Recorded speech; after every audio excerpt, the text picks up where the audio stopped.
ਵਾਹਿਗੁਰੂ ਜੀ ਕਾ ਖਾਲਸਾ ਵਾਹਿਗੁਰੂ ਜੀ ਕੀ ਫਤਿਹ। ਟੀਵੀ 84 ਦੇ ਸਾਰੇ ਦਰਸ਼ਕ ਤੇ ਸਰੋਤੇ ਜਿਹੜੇ ਇਸ ਵਕਤ ਸਾਡੇ ਨਾਲ ਨਾਰਥ ਅਮਰੀਕਾ ਦੇ ਵਿੱਚੋਂ ਜੁੜੇ ਹੋਏ ਆ ਜਾਂ ਫਿਰ ਸੋਸ਼ਲ ਮੀਡੀਆ ਦੇ ਰਾਹੀਂ ਦੁਨੀਆ ਭਰ ਦੇ ਵਿੱਚ ਸਾਨੂੰ ਦੇਖ ਰਹੇ ਆ, ਮੈਂ ਅਮਰਵੀਰ ਸਿੰਘ ਅੱਜ ਗੁਫ਼ਤਗੂ ਪ੍ਰੋਗਰਾਮ ਦੇ ਵਿੱਚ ਆਪ ਸਭ ਦਾ ਤਹਿ ਦਿਲੋਂ ਸਵਾਗਤ ਕਰਦਾ।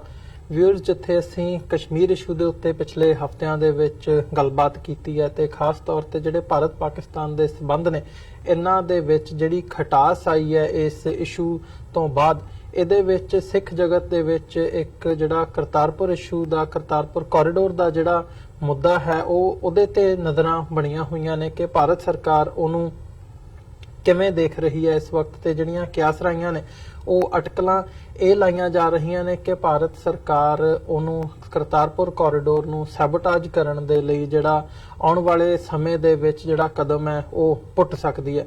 ਇਹਦੀ ਇੱਕ ਐਗਜ਼ਾਮਪਲ ਦੇ ਤੌਰ ਤੇ ਜਾਂ ਉਦਾਹਰਣ ਦੇ ਤੌਰ ਤੇ ਪਿਛਲੇ ਦਿਨੀ ਸੁਬਰਾਮਣੀਅਮ ਸਵਾਮੀ ਜਿਹੜੇ ਕਿ ਬੀਜੇਪੀ ਦੇ MP ਨੇ ਇਸ ਵਕਤ, ਤੇ ਨਾਲ ਦੀ ਨਾਲ RSS ਦੇ ਆਈਡੀਓਲੌਗ ਨੇ, ਉਹਨਾਂ ਵੱਲੋਂ ਸਿੱਧੇ ਤੌਰ ਤੇ ਚੰਡੀਗੜ੍ਹ ਦੇ ਵਿੱਚ ਇਹ ਗੱਲ ਆ ਕੇ ਕਹੀ ਗਈ ਹੈ ਕਿ ਸਿੱਖਾਂ ਨੂੰ ਕਰਤਾਰਪੁਰ ਕੋਰੀਡੋਰ ਇਸ ਵਕਤ ਛੱਡ ਦੇਣਾ ਚਾਹੀਦਾ ਹੈ। ਦੇਸ਼ ਹਿੱਤ ਜਿਹੜੇ ਨੇ, ਭਾਰਤ ਦੇ ਜਿਹੜੇ ਹਿੱਤ ਨੇ, ਭਾਰਤ ਦੇ ਜਿਹੜੇ ਇੰਟਰਸਟ ਨੇ, ਉਹਨਾਂ ਨੂੰ ਪਹਿਲ ਦੇਣੀ ਚਾਹੀਦੀ ਹੈ। ਉਹਨਾਂ ਨੂੰ ਮੁੱਖ ਰੱਖਦਿਆਂ ਹੋਇਆਂ ਕਰਤਾਰਪੁਰ ਕੋਰੀਡੋਰ ਨੂੰ ਤਿਆਗ ਦੇਣਾ ਚਾਹੀਦਾ ਹੈ ਤੇ ਸਾਨੂੰ ਪਾਕਿਸਤਾਨ ਦੇ ਨਾਲ ਸਿੱਧੇ ਹੱਥੀਂ ਨਜਿੱਠਣ ਦਾ ਜਾਂ ਡਾਇਰੈਕਟਲੀ ਪਾਕਿਸਤਾਨ ਦੇ ਨਾਲ ਡੀਲ ਕਰਨ ਦਾ ਜਿਹੜਾ ਮੌਕਾ ਹੈ ਉਹ ਦੇਣਾ ਚਾਹੀਦਾ ਹੈ।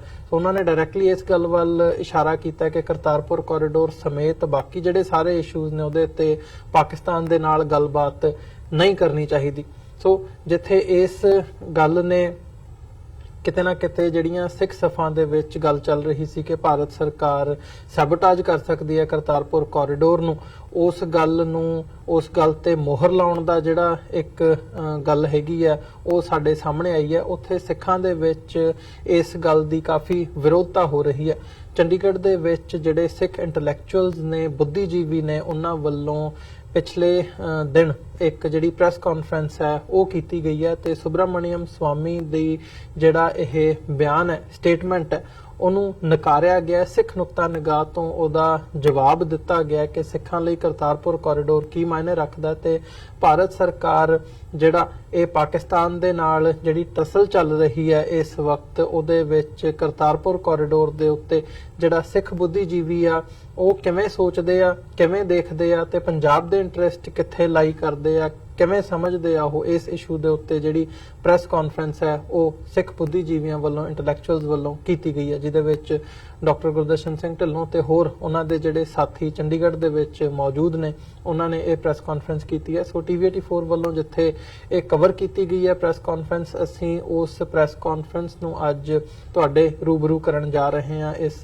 ਗੁਫ਼ਤਗੂ ਪ੍ਰੋਗਰਾਮ ਦੇ ਵਿੱਚ, ਤਾਂ ਕਿ ਭਾਰਤ ਸਰਕਾਰ ਜਿਹੜਾ ਇਸ ਇਸ਼ੂ ਨੂੰ ਮੁੱਖ ਰੱਖਦਿਆਂ ਹੋਇਆਂ ਕਰਤਾਰਪੁਰ ਕੋਰੀਡੋਰ ਤੇ ਜਿਹੜਾ ਇਸ ਵਕਤ ਸਟੈਂਡ ਹੈ ਭਾਰਤ ਸਰਕਾਰ ਦਾ, ਉਹਨੂੰ ਸਿੱਖ ਬੁੱਧੀਜੀਵੀ ਜਾਂ ਸਿੱਖ ਨੁਕਤਾ ਨਿਗਾਹ ਤੋਂ ਕਿਵੇਂ ਦੇਖਿਆ ਜਾ ਰਿਹਾ ਹੈ, ਇਹਦੀ ਇੱਕ ਉਦਾਹਰਣ ਦੇ ਤੌਰ ਤੇ ਸੋ ਜਿਹੜੀ ਇਹ ਪ੍ਰੈਸ ਕਾਨਫਰੰਸ ਹੈ ਅਸੀਂ ਤੁਹਾਡੇ ਰੂਬਰੂ ਕਰਦੇ ਹਾਂ। ਸੋ ਮੈਂ ਆਪਣੀ ਟੈਕਨੀਕਲ ਟੀਮ ਨੂੰ ਕਹੂੰਗਾ ਕਿ ਇਸ ਹੁਣ ਜਿਹੜੀ ਹੈ ਉਹ ਅਸੀਂ ਤੁਹਾਡੀ ਕਚਹਿਰੀ ਦੇ ਵਿੱਚ ਪੇਸ਼ ਕਰਦੇ ਹਾਂ ਇਹ ਜਿਹੜੀ ਪ੍ਰੈਸ ਕਾਨਫਰੰਸ ਹੈ।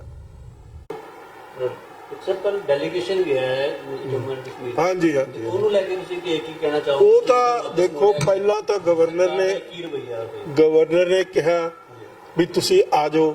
ਫਿਰ ਜਦੋਂ ਉੱਥੇ ਉਹ ਪਹੁੰਚ ਗਏ, ਇੰਨੇ ਬੰਦੇ ਐਮੀਨੈਂਟ ਉਹ ਬੰਦੇ ਹੈਗੇ ਆ, ਪਾਰਲੀਮੈਂਟੇਰੀਅਨ ਹੈ, ਪਾਰਟੀਆਂ ਦੇ ਲੀਡਰ ਆ, ਜਨਤਾ ਦੀ ਉਹ ਨੁਮਾਇੰਦਗੀ ਕਰਦੇ ਆ ਵੱਖ-ਵੱਖ ਏਰੀਆਜ਼ ਦੇ ਵਿੱਚੋਂ, ਉਦੋਂ ਉਸ ਤੋਂ ਬਾਅਦ ਉਹਨਾਂ ਨੂੰ ਵਾਪਸ ਕਰ ਦਿੱਤਾ ਵੀ ਉਹਨਾਂ ਦੇ ਆਉਣ ਦੇ ਨਾਲ law and order the situation ਖਰਾਬ ਹੋਏਗੀ।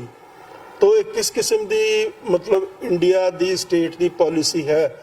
ਮਤਲਬ ਸਿਰਫ ਟੈਰੀਟਰੀ ਦੇ ਨਾਲ ਹੀ ਤਾਲੁਕਾਤ ਕਿ ਲੋਕਾਂ ਨਾਲ ਵੀ ਕੋਈ ਤਾਲੁਕਾ? ਲੋਕਾਂ ਦਾ ਉੱਥੇ ਦੁਖਾਂਤ ਆ ਜਿਹੜਾ, ਜਿਸ ਕਿਸਮ ਦੀ ਸਫਰਿੰਗ ਦੇ ਵਿੱਚ ਦੀ ਉੱਥੇ ਦੇ ਲੋਕ ਲੰਘ ਰਹੇ ਆ ਔਰ ਵਿਚਾਰੇ ਉਹ ਬੰਦ ਕੀਤੇ ਪਏ ਆ, ਕੀ ਉਹਨਾਂ ਨਾਲ ਵਾਪਰ ਰਿਹਾ ਹੋਣਾ, ਬੱਚਿਆਂ ਨਾਲ ਕੀ ਵਾਪਰ ਰਿਹਾ ਹੋਣਾ, ਬਿਮਾਰਾਂ ਨਾਲ ਕੀ ਵਾਪਰ ਰਿਹਾ ਹੋਣਾ, ਬੁੱਢਿਆਂ ਨਾਲ ਕੀ ਵਾਪਰ ਰਿਹਾ ਹੋਣਾ, ਔਰ ਦੂਸਰੇ ਉਸ ਤੋਂ ਬਾਅਦ ਉਹਨਾਂ ਦਾ ਵਪਾਰ, ਜਿਹੜੀ ਉਹਨਾਂ ਦੀ ਜੋ ਵੀ ਇਸ ਵੇਲੇ ਐਪਲ ਆਰਚਰਡ ਜਾਂ ਦੂਸਰੇ ਜਿਹੜਾ ਉਹਨਾਂ ਦਾ ਫਰੂਟ ਆ, ਉਹ ਕੌਣ ਉੱਥੋਂ ਲਿਜਾ ਕੇ ਦੂਸਰੇ ਸੂਬਿਆਂ ਦੇ ਵਿੱਚ ਲੈ ਕੇ ਜਾਏਗਾ? ਉਹ ਗਲ ਜਾਏਗਾ, ਸੜ ਜਾਏਗਾ, ਮਰ ਜਾਣਗੇ।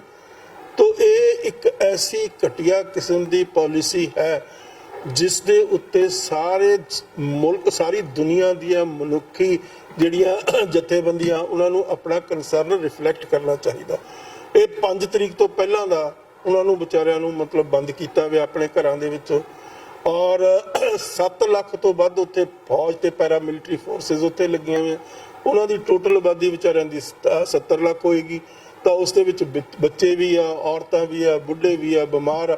ਹੁਣ ਦੇਖੋ ਪ੍ਰੈਗਨੈਂਟ ਔਰਤ ਨਾਲ ਕੀ ਵਾਪਰੇਗੀ। ਨਾ ਤਾਂ ਉਹ ਟੈਲੀਫੋਨ ਕਰ ਸਕਦੇ ਆ, ਨਾ ਉਹ ਐਂਬੂਲੈਂਸ ਬੁਲਾ ਸਕਦੇ ਆ, ਨਾ ਉਹ ਹਸਪੀਟਲ 'ਚ ਜਾ ਸਕਦੇ ਆ।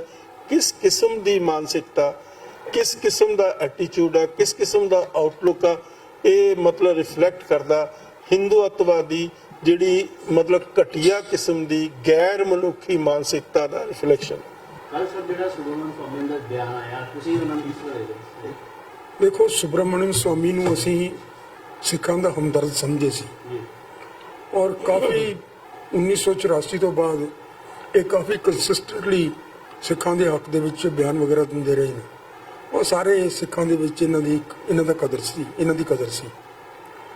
ਹੁਣ ਕੱਲ ਦੇ ਬਿਆਨ ਤੋਂ ਇਸ ਤਰ੍ਹਾਂ ਲੱਗਦਾ ਹੈ ਕਿ ਸਾਰੀਆਂ ਐਵੇਂ ਲਿਫਾਫੇ ਸਨ, ਗੱਲਾਂ ਸਨ, ਮਨ ਦੇ ਵਿੱਚ ਇਹਨਾਂ ਦੇ ਕੁਝ ਨਹੀਂ ਸੀ।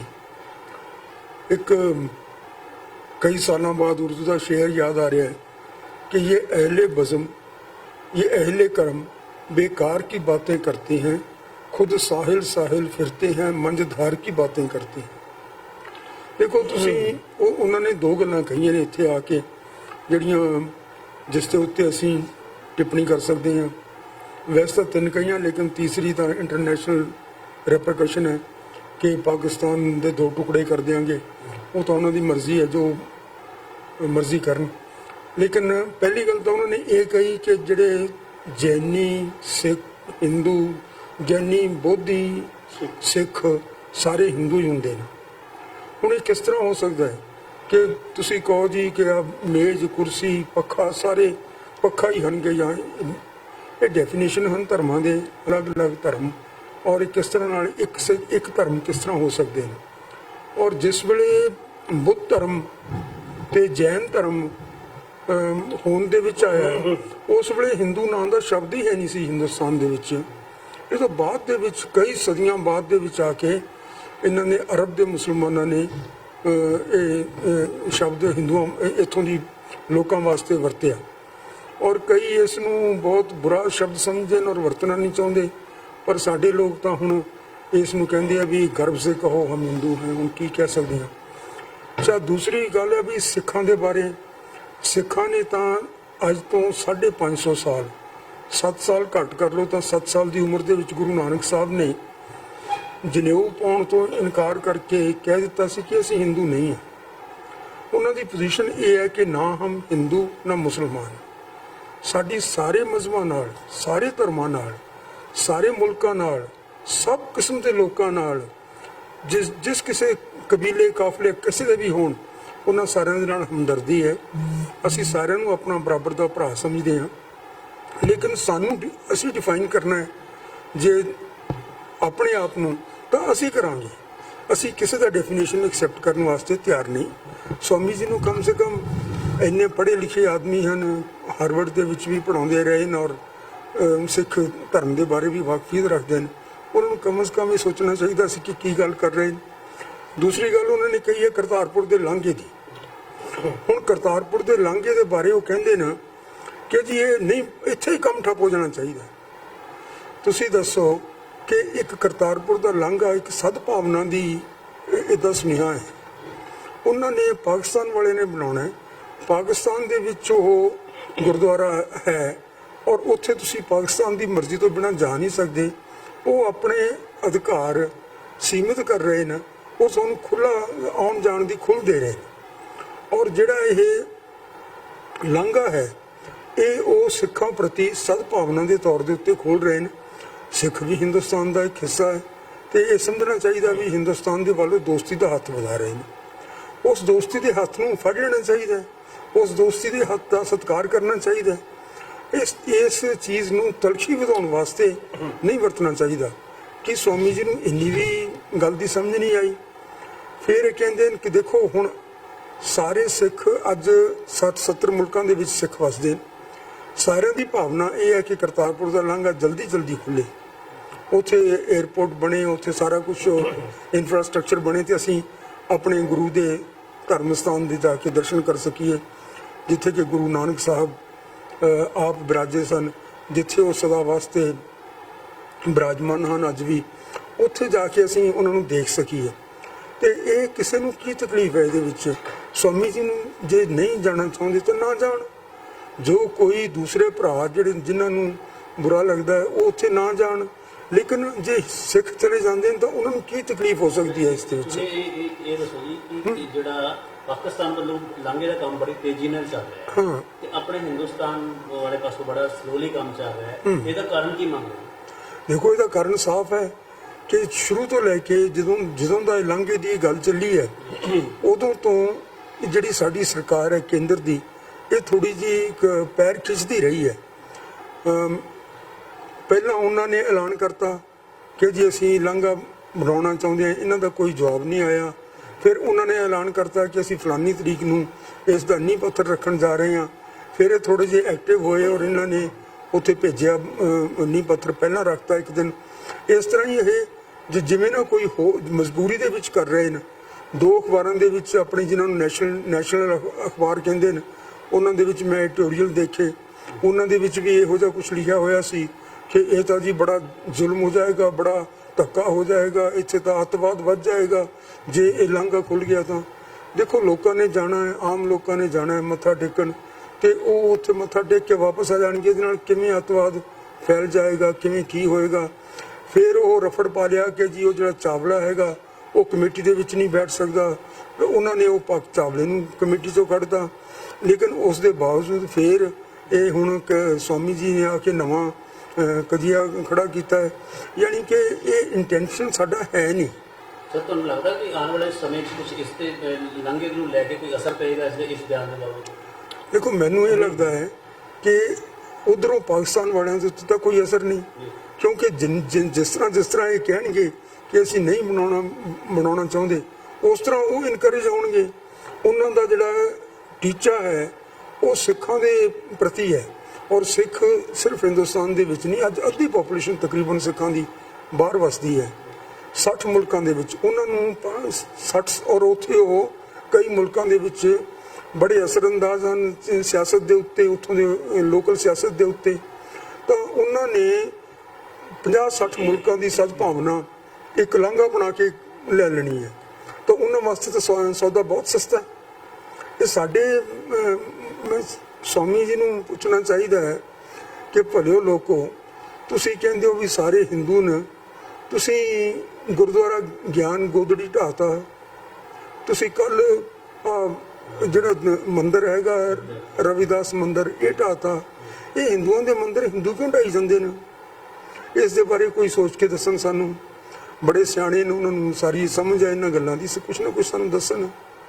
ਇਹੋ ਜਿਹੀਆਂ ਗੱਲਾਂ ਬਥੇਰੀਆਂ ਹਨ ਕਰਨ ਵਾਲੀਆਂ।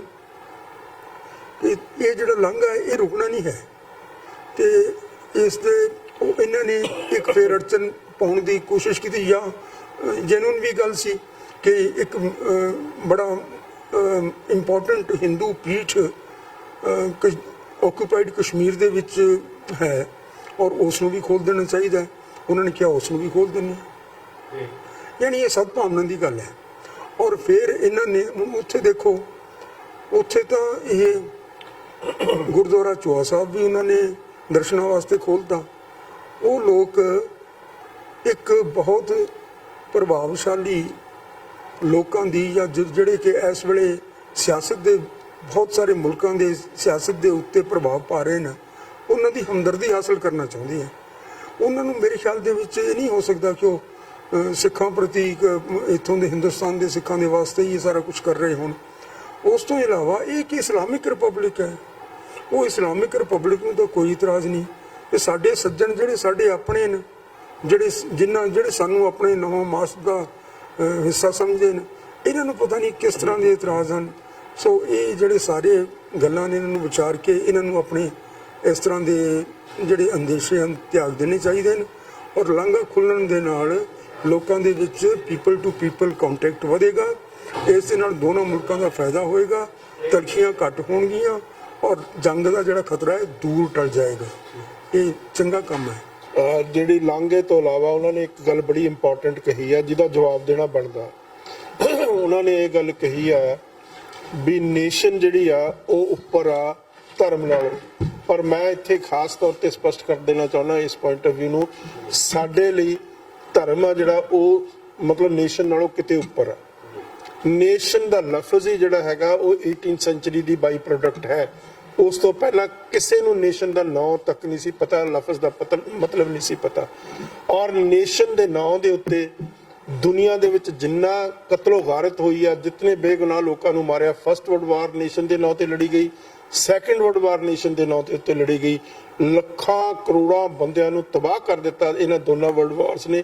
ਉਸ ਕਿਸਮ ਦੀ ਅਸੀਂ ਨੇਸ਼ਨ ਦੇ ਕਨਸੈਪਟ ਨੂੰ ਅਸੀਂ ਕੰਡੈਮ ਕਰਦੇ ਹਾਂ ਔਰ ਰਿਜੈਕਟ ਕਰਦੇ ਹਾਂ। ਅਸੀਂ ਸਿੱਖ ਹਾਂ ਪ੍ਰਾਇਮਰੀਲੀ, ਅਸੀਂ ਹਮੇਸ਼ਾ ਸਿੱਖ ਰਹਾਂਗੇ।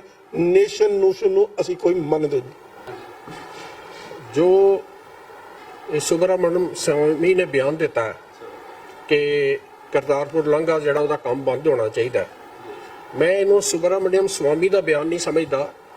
ਇਹ ਬੀਜੇਪੀ ਔਰ RSS ਦੀ ਇੱਕ ਪਾਲਿਸੀ ਹੈ ਕਿ ਜਿਹੜੀ ਗੱਲ ਉਹ ਡਾਇਰੈਕਟ ਸਰਕਾਰੀ ਤੌਰ ਤੇ ਨਹੀਂ ਕਹਿਣਾ ਚਾਹੁੰਦੇ, ਉਹਨਾਂ ਨੇ ਕੁਝ ਬੰਦੇ ਪਾਲੇ ਹੋਏ ਨੇ ਜਿਨ੍ਹਾਂ ਨੂੰ ਉਹ ਭੌਂਕੇ ਬਣਾਇਆ ਹੋਇਆ ਉਹਨਾਂ ਨੇ, ਤੇ ਉਹਨਾਂ ਰਾਹੀਂ ਉਹ ਘੁਆ ਦਿੰਦੇ ਨੇ। ਮੈਂ ਬਿਲਕੁਲ ਇਹ ਸਮਝਦਾ ਕਿ ਇਹ ਬਿਆਨ ਜਿਹੜਾ ਹੈ ਸੁਬਰਾਮਨਿਅਮ ਸਵਾਮੀ ਦੇ ਮੂੰਹ ਤੋਂ ਆਇਆ, ਲੇਕਿਨ ਜਿਹੜੀ ਇਹਨਾਂ ਦੀ ਮਾਨਸਿਕਤਾ ਹੈ, ਜਿਹੜੀ ਸੋਚ ਹੈ ਬੀਜੇਪੀ ਸਰਕਾਰ ਦੇ ਅੰਦਰ ਕਿ ਕੋਈ ਘੱਟ ਗਿਣਤੀਆਂ ਨੂੰ ਕੋਈ ਕਿਸੇ ਤਰ੍ਹਾਂ ਦਾ ਜਿਹੜਾ ਧਾਰਮਿਕ ਤੌਰ ਤੇ ਦਬਾ ਕੇ ਰੱਖਿਆ ਜਾਏ, ਉਹਨਾਂ ਨੂੰ ਕਿਸੇ ਤਰ੍ਹਾਂ ਦਾ ਕੋਈ ਲਾਭ ਨਾ ਹੋਵੇ, ਔਰ ਉਹਨਾਂ ਨੂੰ ਇੱਕ ਹੋਰ ਡਰ ਹੈ ਕਿ ਲਾਂਘਾ ਖੁੱਲ੍ਹਣ ਦੇ ਨਾਲ ਪਾਕਿਸਤਾਨ ਦੇ ਨਾਲ ਜਿਹੜੇ ਨੇ ਸੰਬੰਧ ਉਹ ਸਿੱਖ ਕੌਮ ਦੇ ਜ਼ਿਆਦਾ ਨੇੜੇ ਦੇ ਹੋਣਗੇ। ਉਹਨਾਂ ਚੀਜ਼ਾਂ ਨੂੰ ਨਜ਼ਰ ਸਾਹਮਣੇ ਰੱਖਦੇ ਹੋਏ ਉਹਨਾਂ ਨੇ ਜਿਹੜਾ ਇਹ ਬਿਆਨ ਦਿੱਤਾ ਸੁਬਰਾਮਨਿਅਮ ਸਵਾਮੀ ਨੇ। ਇਹਨੇ ਸਿੱਖ ਕੌਮ ਨੂੰ ਬਹੁਤ ਪੀੜਤ ਕੀਤਾ।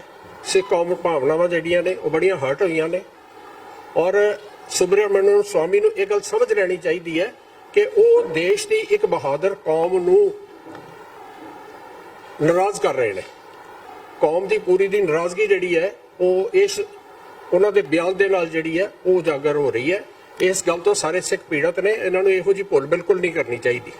ਇੱਕ ਮੈਂ ਖਾਸ ਤੌਰ ਤੇ ਗੱਲ ਕਰਨਾ ਚਾਹੁੰਦਾ, ਜਿਹੜਾ ਭਗਤ ਰਵਿਦਾਸ ਜੀ ਦਾ ਮੰਦਿਰ ਇਹਨਾਂ ਨੇ ਢਾਇਆ ਦਿੱਲੀ ਦੇ ਵਿੱਚ, ਭਾਵੇਂ ਉਹਦਾ ਬਹਾਨਾ ਇਹ ਬਣਾਇਆ ਗਿਆ ਕਿ ਸੁਪਰੀਮ ਕੋਰਟ ਦਾ ਆਰਡਰ ਹੈ, ਲੇਕਿਨ ਇੱਕ ਤੇ ਜਿਹੜਾ ਕੇਸ ਪਾਇਆ ਗਿਆ ਉਹ ਸੁਪਰੀਮ ਕੋਰਟ ਦੇ ਕੇਸ ਵਿੱਚ ਕੇਸ ਜਿਹੜਾ ਉਹ ਦਿੱਲੀ ਦੀ ਮਿਊਨਿਸਪਲ ਕਾਰਪੋਰੇਸ਼ਨ ਵੱਲੋਂ ਪਾਇਆ ਗਿਆ ਸੀ, ਉਹਨਾਂ ਦੀ ਪਰਸੂਏਸ਼ਨ ਉੱਤੇ ਹੋਇਆ। ਦੂਸਰਾ, ਜਿਸ ਤਰ੍ਹਾਂ ਸਵੇਰੇ ਸੁਪਰੀਮ ਕੋਰਟ ਦਾ ਫੈਸਲਾ ਆਇਆ ਔਰ ਰਾਤ ਨੂੰ ਉਹਨੂੰ ਮੰਦਿਰ ਨੂੰ ਢਾ ਦਿੱਤਾ ਗਿਆ, ਉੱਥੋਂ ਬਿਲਕੁਲ ਸਪਸ਼ਟ ਪਤਾ ਲੱਗਦਾ ਹੈ ਕਿ ਇਹਨਾਂ ਦੀ ਪਹਿਲਾਂ ਤਿਆਰੀ ਸੀ, ਇਹਨਾਂ ਨੇ ਪੂਰਾ ਜਿਹੜਾ ਵਿਉਂਤਬੰਦੀ ਕੀਤੀ ਹੋਈ ਸੀ।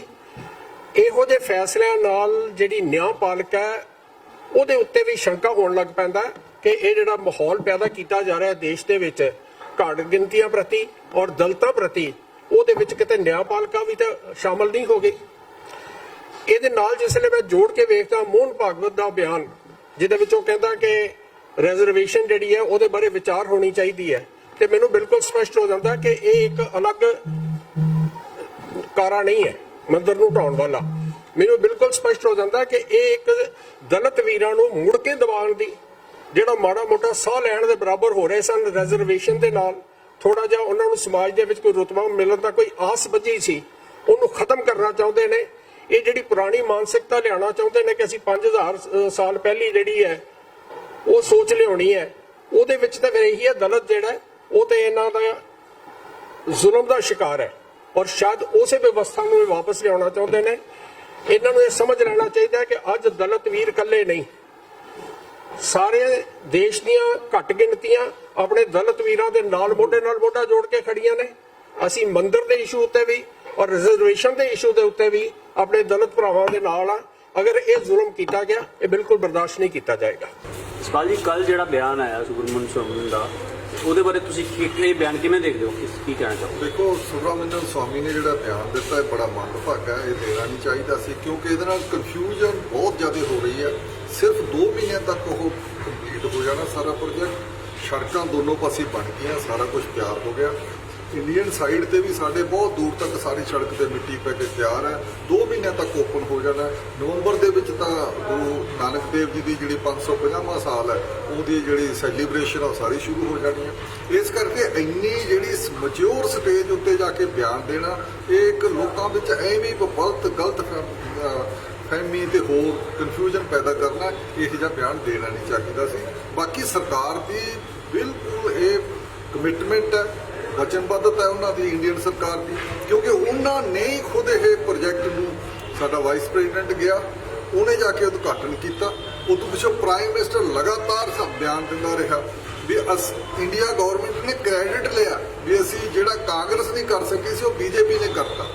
ਉਹ ਲਗਾਤਾਰ ਹਰ ਸਟੇਜ ਤੇ, ਪੰਜਾਬ ਜਾ ਕੇ ਮੋਦੀ ਬੋਲੇ, ਉੱਥੇ ਵੀ ਕਿਹਾ ਵੀ ਇਹ ਅਸੀਂ ਕਰ ਸਕੇ ਹਾਂ, ਇਸ ਮੈਂ ਹੀ ਕਰ ਸਕਣਾ ਸੀ, ਮੇਰੀ ਕਿਸਮਤ ਸੀ ਇਹ ਸਾਰਾ ਕੁਝ ਕਰਨਾ, ਤੇ ਜਿਹੜਾ ਕਾਂਗਰਸ ਕਰ ਨਹੀਂ ਸਕੀ। ਕਾਂਗਰਸ ਦੇ ਲੀਡਰਾਂ ਨੂੰ 70 ਸਾਲ ਪਹਿਲਾਂ ਹੀ ਚਾਹੀਦਾ ਸੀ ਵੀ ਕਿਨਾਰੇ ਤੇ ਕਰਤਾਰਪੁਰ ਸਾਹਿਬ ਸੀ ਤੇ ਉਹ ਇੱਧਰਲੇ ਪਾਸੇ ਲੈ ਆਉਂਦੇ, ਕੋਸ਼ਿਸ਼ ਕਰਨੀ ਚਾਹੀਦੀ ਸੀ। ਇਸ ਦੇ ਬਾਵਜੂਦ ਵੀ ਜਿਹੜਾ ਹੁਣ ਮੌਕੇ ਤੇ ਇਹੋ ਜਿਹਾ ਬਿਆਨ ਦੇਣਾ, ਇਹ ਬੜਾ ਮੰਦਭਾਗਾ ਹੈ। ਇਹ ਕਿਸੇ ਵੀ ਬੀਜੇਪੀ ਲੀਡਰ ਨੂੰ, ਰੂਲਿੰਗ ਜਿਹੜੀ ਰਾਜ ਕਰਦੀ ਸਰਕਾਰ ਹੈ ਜਾਂ ਇੱਕ ਪਾਰਟੀ ਹੈ, ਉਹਨਾਂ ਵਿੱਚੋਂ ਕਿਸੇ ਨੂੰ ਇਹੋ ਜਿਹੇ ਬਿਆਨ ਨਹੀਂ ਦੇ ਸਕਦੇ। ਪਰ ਬਦਕਿਸਮਤੀ ਇਹ ਬਿਆਨ ਆ ਰਹੇ ਆ, ਕਦੇ ਸੋਹਰਾ ਮੰਡਲ ਸਵਾਮੀ ਵੱਲੋਂ ਆ ਗਿਆ, ਕਦੇ ਕਿਸੇ ਹੋਰ ਵੱਲੋਂ ਆ ਗਿਆ, ਲਗਾਤਾਰ ਆ ਰਹੇ ਆ। ਇਹੋ ਜਿਹਾ ਕੁਝ ਹੋਣਾ ਨਹੀਂ ਚਾਹੀਦਾ। ਤੁਸੀਂ ਇਹ ਦੇਖਦੇ ਹੋ ਜਿਹੜਾ ਲਾਂਘਾ ਖੁੱਲ੍ਹਣ ਨਾਲ ਇਹ ਮੰਨਿਆ ਜਾ ਰਿਹਾ ਕਿ ਦਹਿਸ਼ਤਗਰਦੀ ਨੂੰ ਬੜਾਵਾ ਮਿਲੇਗਾ, ਤੁਸੀਂ ਕਿਸ ਤਰ੍ਹਾਂ ਦੇਖਦੇ ਹੋ ਵੀ ਇਸ ਤਰ੍ਹਾਂ ਹੋਏਗਾ? ਬਿਲਕੁਲ ਇਹ ਗੱਲਾਂ ਬਹੁਤ ਕਲੀਅਰ ਹੋ ਚੁੱਕੀਆਂ ਪਹਿਲਾਂ। ਵੇਖੋ, ਜੇ ਦਹਿਸ਼ਤਗਰਦੀ ਨੂੰ ਬੜਾਵਾ ਬਣਦਾ, ਸਾਡੀ ਸਰਕਾਰ ਨੂੰ, ਸਾਡੀਆਂ ਇੰਟੈਲੀਜੈਂਸ ਏਜੰਸੀਆਂ ਨੂੰ, ਸਾਨੂੰ ਕਿਹੜਾ ਨਹੀਂ ਪਤਾ ਵੀ ਉਧਰੋਂ ਅੰਦਰੋਂ ਕੀ ਹੋ ਜਾਏਗਾ। ਸਰਕਾਰ ਨੇ ਜੇ ਖੋਲ੍ਹਿਆ ਤਾਂ ਉਹਨਾਂ ਕੋਲੇ ਵੀ ਸਾਰੀ ਇਨਫੋਰਮੇਸ਼ਨ ਹੈ। ਕੋਈ ਹੁਣ ਇਹ ਜਾਣਬੁੱਝ ਕੇ ਉਹ ਸਾਰੀ ਗੱਲ ਨੂੰ ਲਾਂਭੇ ਕਰਨਾ, ਸਾਰੀ ਗੱਲ ਨੂੰ ਖਰਾਬ ਕਰਨ ਲਈ ਇਹ ਜਿਹੀਆਂ ਗੱਲਾਂ ਕਹੀ ਜਾਈਆਂ। ਸਰਕਾਰਾਂ ਕੋਲੇ ਸਾਰੀ ਇਨਫੋਰਮੇਸ਼ਨ ਹੈ, ਸਾਡੀ ਸਰਕਾਰ ਕੋਲੇ ਸਾਰੀ ਇਨਫੋਰਮੇਸ਼ਨ ਹੈ ਵੀ ਕੀ ਹੋ ਸਕਦਾ, ਕੀ ਨਹੀਂ ਹੋ ਸਕਦਾ। ਇਸ ਕਰਕੇ ਇਹ ਗੱਲਾਂ ਹੁਣ ਜਾਣਬੁੱਝ ਕੇ ਕਹਿਣੀਆਂ, ਜਿਹੜੀਆਂ ਕੈਪਟਨ ਅਮਰਿੰਦਰ ਸਿੰਘ ਵੀ ਕਈ ਵਾਰ ਕਹਿ ਰਿਹਾ, ਚੀਫ ਮਿਨਿਸਟਰ, ਇਹ ਗਲਤ ਗੱਲਾਂ ਨਹੀਂ ਹੋਣੀਆਂ ਚਾਹੀਦੀਆਂ। ਸਰਕਾਰਾਂ ਕੋਲੇ ਸਾਰੀ ਇਨਫੋਰਮੇਸ਼ਨ ਹੁੰਦੀ ਹੈ ਵੀ ਕੀ ਹੋ ਸਕਦਾ।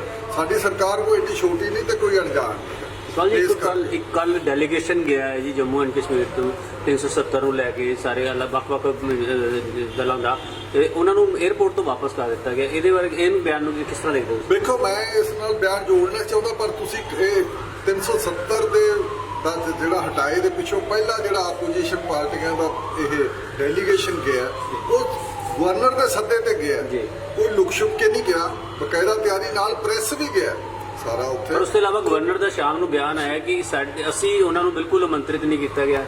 ਉਹ ਗਲਤ ਕਹਿ ਰਿਹਾ, ਉਹਦੇ ਕਹੇ ਤੋਂ ਗਿਆ। ਫਿਰ ਇਹ ਵੀ ਹੋਇਆ ਕਿ ਜੇ ਤੁਸੀਂ ਕਹਿੰਦੇ ਹੋ ਵੀ ਇੱਥੇ ਸ਼ਾਂਤੀ ਹੈ ਸਾਰੀ, ਤਾਂ ਫਿਰ ਕੋਈ ਨਾ ਕੋਈ ਹਿੱਸਾ ਦਿਖਾ ਦਿੰਦੇ। ਰਾਹੁਲ ਗਾਂਧੀ ਨੇ ਕਿਹਾ ਵੀ ਜਿਹੜਾ ਤੁਸੀਂ ਹਿੱਸਾ ਦਿਖਾਉਣਾ ਚਾਹੁੰਦੇ ਹੋ, ਜਿਹੜੇ ਥਾਂ ਤੇ ਲਿਜਾਣਾ ਚਾਹੁੰਦੇ ਹੋ, ਇੱਥੇ ਸ਼ਾਂਤੀ ਹੋਊਗੀ, ਇੱਥੇ ਲੈ ਜਾਓ। ਤੁਸੀਂ ਸ਼ੱਕ ਪੈਦਾ ਕਰਦੇ ਹੋ, ਲੋਕਾਂ ਨੂੰ ਇਸ ਗੱਲ ਦਾ ਪੂਰਾ ਸ਼ੱਕ ਹੋ ਗਿਆ ਵੀ ਵੈਲੀ ਵਿੱਚ, ਘਾਟੀ ਵਿੱਚ, ਕਿਸੇ ਵੀ ਥਾਂ ਉੱਤੇ ਕੋਈ ਸ਼ਾਂਤੀ ਨਹੀਂ ਹੈ। ਇਹ ਸਿਰਫ ਗਨ ਦੀਆਂ ਛਾਂ ਥੱਲੇ, ਬੰਦੂਕਾਂ ਦੀ ਛਾਂ ਥੱਲੇ ਇਹ ਸ਼ਾਂਤੀ ਬਣਾ ਕੇ ਰੱਖੀ ਵੀ ਆ, ਸ਼ਾਂਤੀ ਦਾ ਇੱਕ ਬਹਾਨਾ ਬਣਾ ਕੇ ਰੱਖਿਆ। ਇਸ ਕਰਕੇ ਸਰਕਾਰ ਆਪ ਹੀ ਇਹਨੂੰ ਰੋਕ ਕੇ ਲੋਕਾਂ ਦੇ ਸ਼ੱਕ ਪੱਕੇ ਕਰ ਰਹੀ ਹੈ, ਜਿਹੜਾ ਨਹੀਂ ਕਰਨਾ ਚਾਹੀਦਾ।